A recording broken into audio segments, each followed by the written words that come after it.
আসসালামু আলাইকুম, good morning সবাইকে। সবাই কেমন আছে? আলহামদুলিল্লাহ, আমরা তো সবাই ভালোই আছি আল্লাহর রহমতে। তো সকাল সকাল চলে আসলাম নতুন আর একটা ভিডিও নিয়ে। তো সকালে নাস্তা করা সবার কমপ্লিট, এখন সব কিছু গুছানো বাকি।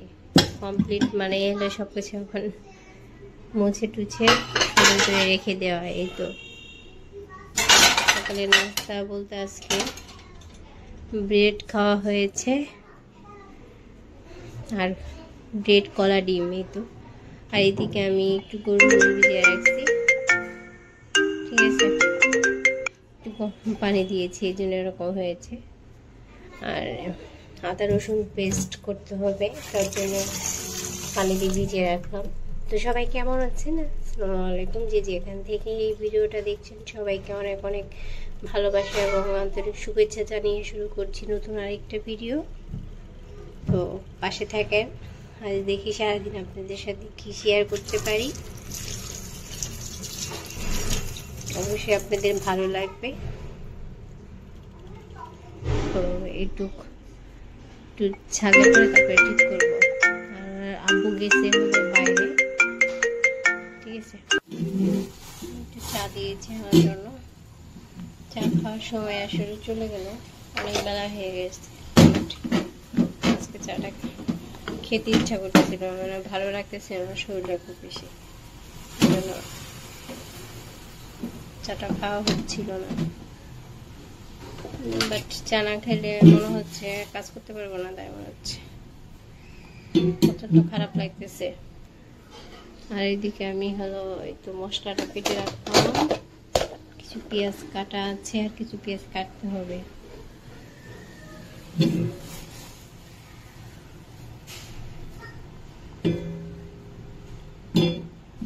চাটা ঢেলে নেই, কাপ নিয়ে আসি।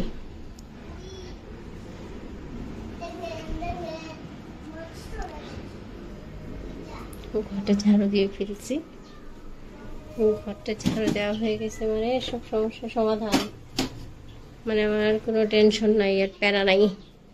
আমার আস্তে আস্তে শুধু রান্না করব। আজকে ভিডিওটা আপলোড দিতে চাইছি, বাট ভিডিওটা আপলোড দিতে পারলাম না।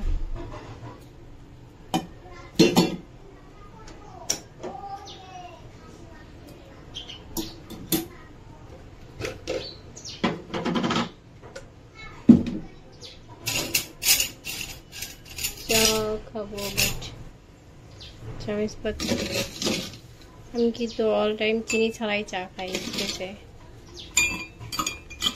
বেশি চিনি খাই তা না, অল্প কোনো রকম। আজকে মনে হলে একটু খাই চিনিটা, অল্প একটু দিলাম। চল চাটা খেয়ে নেওয়া যাক। এরা খেলা করতেছে, ওরা শুধু সারাদিন খেলে আর মারামারি করে, খেলা আর মারামারি।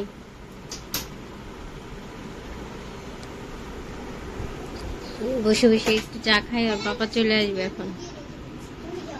ওকে, পরে আসছি চাটা খেয়ে।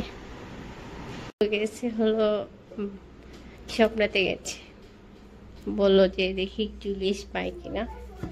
আমি ইলিশ খেতে চেয়েছিলাম। আর বাচ্চাটা থাকতে সারা ঘর বাড়ি সবসময় গুছিয়ে রাখতে হয়, এত জিনিসপত্র বের করে একটা পড়তে ধরলে 10টা বের করে ফেলে। তো ভাবলাম যে একটু গুছিয়ে দেই, আর আপু আসার আগে কাজটা একটু সেরে ফেলি।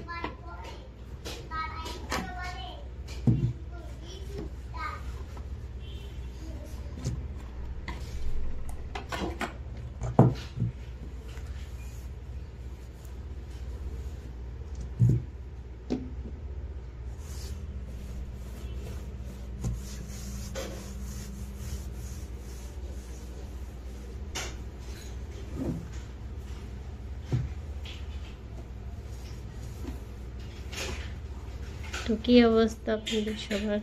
আসলে এদিকে সেদিকে তো কোনো কিছু ঠিক নাই। চারিদিকের অবস্থা খুব খারাপ।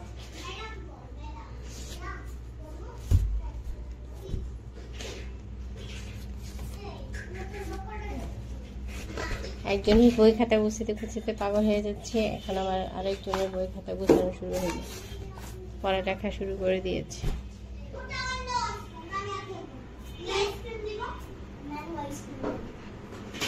এদিকে আমি একটু কাজ কাম করে ফেলি।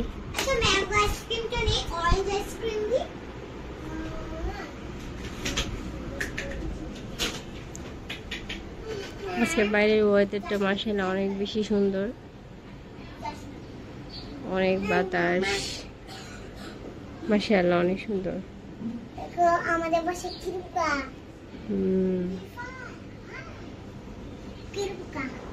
আমগুলো সব এমনি এমনি পড়ে যাচ্ছে, খাওয়া হচ্ছে না।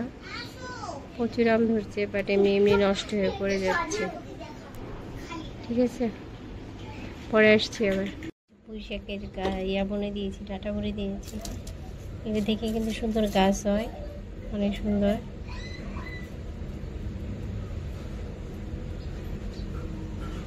আর এখানে তো অলরেডি একটা হয়েছে, কি গাছ আমি জানি না, বলতে পারবো না। এই 4টা হইলে পরে অনেক শাক খাওয়া যাবে। আর গাছের অবস্থা খুব খারাপ, পানি দেওয়া হয়নি, গাছটা আমার মরে যাচ্ছে, একদম ইচ্ছা করতেছে না পানি দিতে। আসলে শরীর ভালো না থাকে না, কোনো কিছু ভালো লাগে না। তো 4টা খেয়ে নেই, খেয়ে তারপরে আসছি। এসে সব গুছিয়ে ফেলছি। তো এই তো চাটা কতবার করে রাখলাম আর খেলাম, খেয়ে অবশেষে খাওয়া শেষ হলো, এখন চলে আসলাম। আর ওর পাপাও চলে আসছে। এদিকে দেখি কি কি নিয়ে আসলো, আপনাদের সাথে চলো একটু শেয়ার করি। এখানে এটা হলো সম্ভবত মাছ আনছে মনে হয়, হ্যাঁ ইলিশ মাছ। তো হঠাৎ করে আমার অনেকদিন যাবত ইলিশ খেতে ইচ্ছা করতেছিল, বাট ও এসে সময় পাচ্ছিল না যে নিয়ে আসবে। অনেক রাত করে দেখা যাচ্ছে বাসায় আসা, হয়তো কাজে ব্যস্ত থাকে, তো তখন তো আর আনতে পারে না। দেখা যাচ্ছে শুক্রবার করেও আসলেই ওইভাবে হয়ে উঠতেছে না। তো ভাবলাম যে আজকে যেহেতু বাসায় আছি, তাহলে যাই একটু সকালে। বউ খেতে চেয়েছে বলে কথা, তাই না? সবাই তো এটাই হলো, মানে কি বলবো, এটাই আনন্দ আমার, যে আমি খেতে চেয়েছি জন্য এনে খাওয়াচ্ছে। তো এর থেকে বড় কিছু পাওয়া আসলেই আমার মনে হয় না হতে পারে, এটাই সবচেয়ে বড় পাওয়া। হাজবেন্ড যদি কেয়ারশীল থাকে তাহলে আর কি লাগে বলেন, একটা মেয়ের লাইফে এটি গুরুত্বপূর্ণ অনেক। তো এই তো, আর এইদিকে আমি হলো নুজাইফার জন্য মানে তরকারি বসাই দিয়েছি। তো ভাবলাম যে বসে থাকে লাভ নাই, এদিকে ওর তরকারিটা বসাই দিই, ওর পাপা আস্তে আস্তে। তো আমি চাটা খেয়ে এদিকে রান্নাঘরে এসে তরকারিটাকে বসে দিয়ে দিচ্ছি, আপনাদের সাথে শেয়ার করলাম। কারণ ও ইলিশ মাছ খেতে পারবে না, কাটা অনেক, বেছে খাওয়ানোর টাইম আর ধৈর্য শক্তি আমার হবে না আজকে। তারপরে আবার হলো গরুর গোস্তও খেতে পারবে না, তার জন্য ভাবলাম যে ওর তরকারি পাঙ্গাস মাছ ছিল, সুন্দর করে ভেজে তরকারি রান্না করে দিলাম পাতলা করে। আর এদিকে আমি মাছগুলো একটা বাটিতে সুন্দর করে কয়েকটা বাটির মধ্যে গুছায় গুছায় রেখে দিব, আর কিছু টাটকা মাছ রান্না করব। ওই তো, তো 2 রকমের মাছ নিয়ে আসছে। তো 2 ধরনের বলতে একটা একটু, 2টা মানে একটু ছোট আর একটু একটা বড় এরকম সাইজেরই। কিন্তু দেখা যাচ্ছে কি ছোট বড়গুলো থেকে কিন্তু ছোটোগুলোই বেশি অনেক সময় বেশি ভালো লাগে, তাই না? তো আমার মাছগুলো গুছানো অলরেডি হয়ে গেছে গা। এখন আমি হলো যে ওদের একটু, ওরা আজকে যেহেতু পাপা বাসায় আছে সেহেতু ওদের আজকে গোসল টোসল আর আব্বুই করাই দিয়েছে। ও একটু বিস্কুট খাবে, তাই ওকে একটা বিস্কিট দিলাম। তো আবার 12টা সাড়ে 12টা একটা দিকে একটু কিছু না খেলে আর ভালো লাগে না। আর আমার সব মাছগুলো গুছানো হয় নাই এখনও, মানে রাখতেছি আবার উঠতেছি আবার অন্য কাজ করতেছি। আসলেই কাজ তো একটা থাকে না, অনেক রকমের কাজ থাকে। আর সব কাজ কিন্তু আপনাদের সাথে শেয়ার করা হয় না, সব কাজ যদি শেয়ার করা হতো তাহলে অবস্থা খারাপ। এদিকে আমি ইলিশ মাছ রান্না করবো হলো কলা দিয়ে, ওর বাবার আবার কলা দিয়ে ইলিশ মাছ খেতে খুব ইচ্ছা করতেছে। তো ভাবলাম চলো কলা দিয়ে ইলিশ মাছ রান্না করে দিই, যেহেতু টাটকা মাছ, তাই না? তো হালকা হালকা ঝোল করে কলা দিয়ে ইলিশ মাছ খেতে কিন্তু ভালোই লাগে খুব। এটি কিন্তু একটা জনপ্রিয় একটা খাবার, কলা দিয়ে ইলিশ মাছ অনেকেই খেতে ভালোবাসে। আর আপনারা কে কে খেয়ে মানে খেয়েছেন বা কার কার খুব পছন্দ সেটা কিন্তু আমাকে কমেন্ট করে জানাবেন, তাহলে ভালো লাগবো আমার জেনে। আর আমার তো ভালো লাগে সেটা তো আমি বললামই আপনাদের। তো আমি এদিকে কড়াই পেঁয়াজ দিয়ে দিয়েছি, পেঁয়াজের মধ্যে তেল দিয়েছি, তেল তো তো তেল পেঁয়াজ সব ভেজে নিব। ভেজে নেওয়ার পরে এখন ইলিশ মাছের মধ্যে তো আর তেমন মশলা দিতে হয় না, আপনারা সবাই জানেন। হালকা কোনো রকম একটু মশলা, শুধু হলুদ, একটু মরিচের গুঁড়া আর অল্প অল্প করে আমি সব মশলাই দিয়েছি, একটু হালকা। মানে ইলিশ মাছে তো সে মশলা দিলে ইলিশ তরকারিতে কোনো স্বাদ থাকবে না। তো আমি মাছটা ভেজে নিব না, মাছটা আমি কষাই নিব। আর এদিকে ওই গোসল করেছে, বললাম যে গোসল করে তুমি একটু তোমার পড়াগুলো একটু দেখো, শুক্রবার তাতে কী হয়েছে, পড়াগুলো তো পড়তে হবে তাই না। তো এই ভেবে ওকে আমি বললাম। আর এদিকে আমি মাছগুলো মশলার মধ্যে কষাই নিব, নিয়ে তারপরে নামিয়ে রাখবো, তারপর শেষে দিয়ে দিব। কারণ ইলিশ মাছটা দেখা যাচ্ছে ভাজার থেকে কষালেই বেশি ভালো লাগে। আর যেহেতু টাটকা মাছ, এর জন্য আমি আর ভেজে দিলাম না, ভেজে দিলে দেখা যাচ্ছে শক্ত শক্ত হয়ে যাবে, তার জন্য আর ভাজলাম না। তো কলা দিয়ে কিন্তু আমার কাছে ভাজার থেকে এরকম করে বেশি ভালো লাগে খেতে। আর আমার মাছের নামায় ফেলছি, আমি তো কলা দিয়ে দিয়েছি। কলা দেওয়ার পরে এখন ভালোভাবে কষাই নিয়ে তারপর পানি দিয়ে দিব। তো আপনারা সবাই কেমন আছেন, কি অবস্থা সবার? আল্লাহ রহমতে সবাই অবশ্যই ভালো আছেন, তাই না? 2 দিন থেকে যে পরিমাণ গরম পড়েছে, প্রচণ্ড গরম পড়েছে। আর বাহিরে এত রোদ, মানে কি বলবো, ভাষায় প্রকাশ করার মতন না। ঘরে থাকতেও কিন্তু প্রচণ্ড কষ্ট হচ্ছে। আর এই গরমের মধ্যে কিন্তু সবাই বেশি বেশি পানি খাবেন। এই তো আমার কিন্তু তরকারিটা হয়ে গেছে, ফাইনাল লুক তরকারি। আর এটাও হলো মানে একটা শাক দিয়ে, কি কী শাক বলে এটাকে, যাই হোক এখানে আমি নুজাইফাকে লাঞ্চটা দিয়ে দিব। আজকে সিম্পল রান্না, সিম্পল না, গরুর গোশত আছে, গরুর গোশত আমি আবার নিয়ে আসি নাই, রেখে দিছি। কারণ যেহেতু জমে যাবে, এই জন্য এটার এই যে এটা আমি এদিকেই রাখছি রান্নাঘরেই, যখন খাবো তখন বাড়িতে বেড়ে নিয়ে যাব। এখন তো আমরা খাচ্ছি না, এখন শুধু নুজাইফাকে লাঞ্চটা দিয়ে দিব, ওর পাপা খাওয়াই দিবে, আমি ফ্রেশ হয়ে নেব। এই তো। হ্যাঁ, লাঞ্চ খাওয়ার সময় তো আপনাদের সাথে আমি শেয়ার করতে পারি না আসলেই।